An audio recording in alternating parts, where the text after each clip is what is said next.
ვახო, მოდი გითხარი ტოპ 7-ეული იმ იუთუბერების, რომელიც მასტერმაინდის არხზე ოდესმე ყოფილა, თანმიმდევრობით ვინ არის კარგი სამაგიდო თამაშებში. კაკო.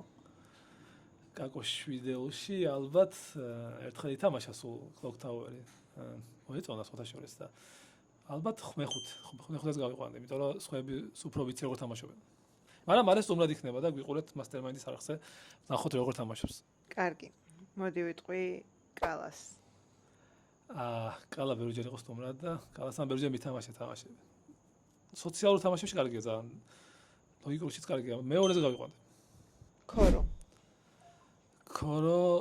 ქოროს გონი არ ეწყინება, რომ გავიყვანო მე-7-ზე, იმიტომ რომ დიდად არ გიждდება.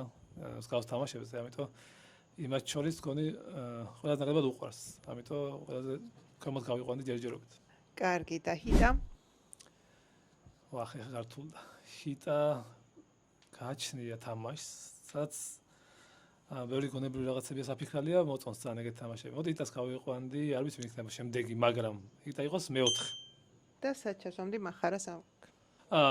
მახარას ჩავსვამდი გააჩნია თუ თამაში არის დაბლეფված და მახარა ყავდა სტუმრად Sheriff of Nottingham-ში. იქ ძალიან მაგარი თამაშებში პირველზეა, მაგრამ ზოგადად თამაშებში მგონი არ არის თად მისი და ალბათ მე-6-ზე ჩავსვამდი მახარას. ჩავხედავ ჩემს სიას და გეტყვი ლაშას. ლაშა მგონი დამჩა პირველ და მესამე ხო. პირველ და მესამე პირველი ალბათ რა ლაშა ჩემი ერთ-ერთი საუკეთესო მოთამაშეა. გავმინარე კიდე რომ უფრო გამოცდილია, უფრო ხშირად უთამაშია. კარგად თამაშობს, მართლა თამაშობს, ამიტომ პირველზე გავიყვანდი ლაშას მაინც სტუმრებს შორის. და ბოლო ჩემს სიაში იყო ბასტო. გავიხარდა ბასტო როა, იმიტომ რომ მესამეზე ისეთი სამართლიანი იქნება. მეორე მესამე აგით კალა და ბასტო გაინაწილებდნენ ალბათ. ბასტო კარგად თამაშობს, ყველა თამაშს რაც მითამაშია, ჭკვიანია, ხარტია, ასე რომ თამაშებს რაც ჭირდება ეთქვისებები აქვს, ამიტომ ანუ მართლაც ფანტასტო. ძალიან ფანტასტო. და ერთი არის კიდე ვახო. ვახო რომელი? მასტერმაინდი.